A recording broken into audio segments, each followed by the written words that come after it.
Ndugu zangu wapendwa, wana grupu ya Bikira Maria Msaada wa Kristo na Mtakatifu Rita wa Kashia, tunapoanza semina yetu ya kujiandaa ya wakati huu wa Kwaresma, mtakuwa na mimi ndani ya wiki hii, Shemasi Anthony Bayo wa Abasia ya Ndanda. Sasa ndugu zangu, naomba tufungue kwa sala ili tuweze kuendelea na mafundisho yetu. Kwa jina la Baba na la Mwana na la Roho Mtakatifu. Amina. Mungu Mwenyezi wa milele, tunakushukuru kwa zawadi ya uhai. Tunakushukuru kwa zawadi ya mwaka huu 2026. Na tunakushukuru kwa zawadi ya siku ya leo.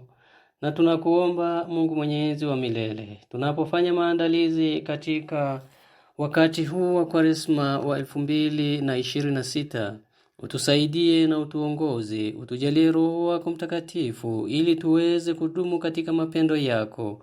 Kwaresma hii ituletee matunda mema, matunda yenye baraka, yenye haki na amani katika maisha yetu. Basi leo hii tunapoanza na semina hii, ambapo leo tutaanza na usafi wa moyo. Tunapaswa kuwa na usafi wa moyo katika maisha yetu. Bwana wetu Yesu Kristo, wewe ulilinda usafi wa moyo, ulifundisha katika maandiko matakatifu kuhusu usafi wa moyo. Tunakuomba, fungua mawazo yetu, fungua akili zetu, fungua mioyo yetu, tuweze kuelewa yote tunayoenda kujifunza. Wewe ujulikane, wewe utukuzwe katika yote, na wewe uonekane katika maneno na matendo yetu. Tunaomba hayo kwa njia ya Kristo Bwana wetu. Kwa jina la Baba na la Mwana na la Roho Mtakatifu. Amina. Ndugu zangu wapendwa, tunapoanza semina hii, tukumbuke kwamba tunaelekea katika wakati wa Kwaresma. Kwaresma tunaanza na semina hii, na mimi napenda nianze na usafi wa moyo. Mkristo na usafi wa moyo. Inakuwaje? Yesu alifundisha nini? Inakuwaje tunaweza kuishi usafi wa moyo? Mambo gani ambayo yanatakiwa tufanye sisi kama Wakristo, sisi ambao ni wafuasi wa Bwana wetu Yesu Kristo? Lakini asubuhi tulisikia kuhusu mambo matatu ambayo yanatakiwa katika Kwaresma, wakati wa Kwaresma. Tutaona sasa sisi sasa hivi jioni hii, tuangalie sasa tunafanya nini ili tuwe wasafi wa moyo, na tuna maana gani tunaposema usafi wa moyo. Purity of heart, tuna maana gani tunaposema usafi wa moyo? Tunasemaje? Tunamaanisha nini? Basi leo hii tutafakari kuhusu usafi wa moyo, alafu jinsi tunapoendelea tutaona pia maana halisi ya Kwaresma, asili yake. Alafu tutatazama neno yenyewe Kwaresma, asili yake ni wapi, imetoka wapi. Tutaendelea kutazama pia ile hali ya mtu kufunga, anafunga nini? Unapaswa ufunge nini? Halafu mwisho wa siku ya Ijumaa tutaona maana ya neno 40 na imejitokeza mara ngapi katika maandiko matakatifu. Hivyo tuwe makini, tufuatilie kwa umakini ili tuweze kuelewa yote ambayo tunapaswa kuyafanya. Basi ndugu zangu, baada ya utangulizi huo niseme kwamba usafi wa moyo, hilo ni wazo ambalo ni wazo la ule iliyokwisha jitokeza katika Biblia takatifu. Unaambiwa ni wazo la usafi wa moyo, ni fundisho kuu katika Kristo, katika maisha yetu ya Kikristo, ambalo linasisitizwa sana, hasa kufuatilia jinsi mahusiano ya binadamu na roho yake. Anakuwa na uhusiano wa karibu zaidi na Mungu wake au na Muumba wake. Ukitazama katika maandiko matakatifu, usafi wa moyo unadaiwa na Yesu Kristo mwenyewe katika Injili ya Mathayo sura ya 5 aya ya 8, Yesu anasema, heri wenye usafi wa moyo, maana hao watamwona Mungu.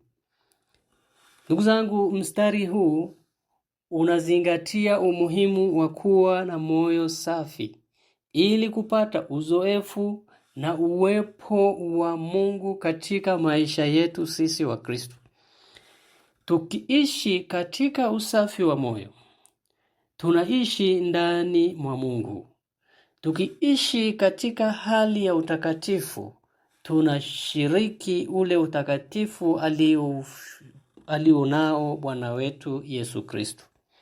Ndio maana tunasema usafi wa moyo, kama ilivyoandikwa na Yesu, unatupatia zaidi na inatuelekeza zaidi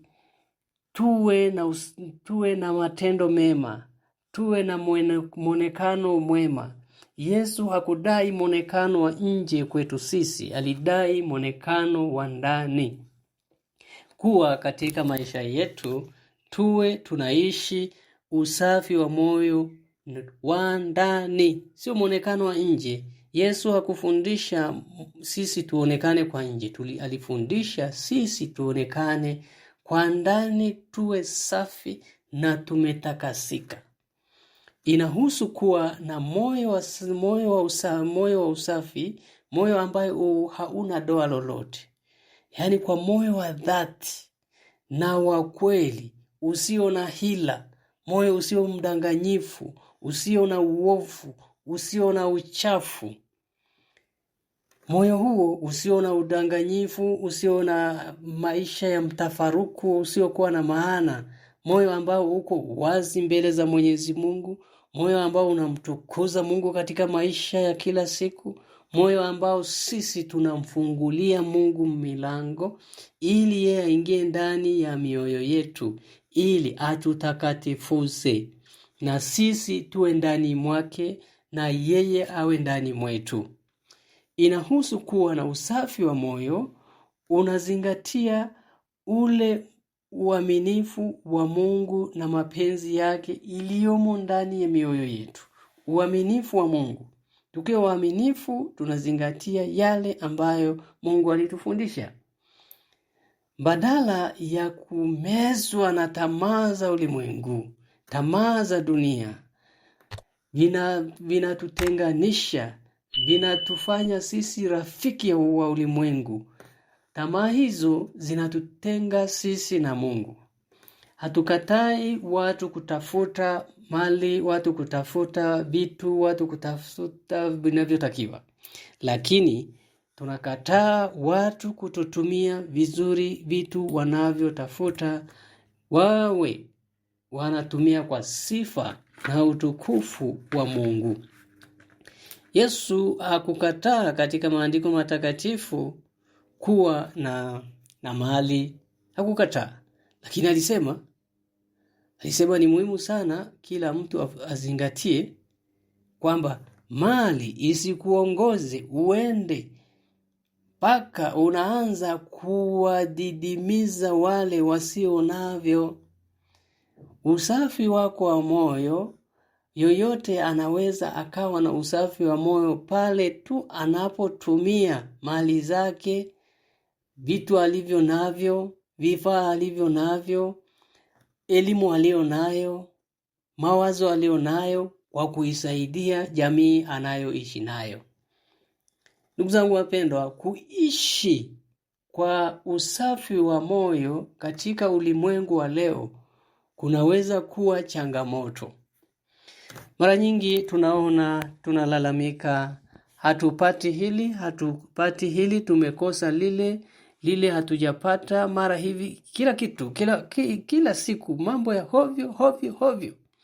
Watu ulalamishi usiokuwa na maana. Lakini tunapolalamika, hatujilalamiki sisi. Je, sisi tunaishije usafi wa moyo? Lakini ndugu zangu, niwaambie kwamba pamoja na malalamishi yetu, pamoja na mahangaiko yetu, pamoja na madhaifu yetu, Lakini tufahamu kwamba inawezekana kwa msaada wa neema na mwongozo wa Mungu sisi kuishi usafi wa moyo. Mtu anaweza kujitahidi kuishi kwa usafi wa moyo katika maisha yake ya Kikristo katika ulimwengu huu kwa kuangalia mambo kadha wa kadha. Hebu tuangalie hayo mambo. Jambo ambalo tunaliangalia ya kwanza kabisa, lazima asitawishe au lazima nisitawishe uhusiano wa karibu pamoja na Mungu kupitia sala, tafakari na kusoma maandiko matakatifu.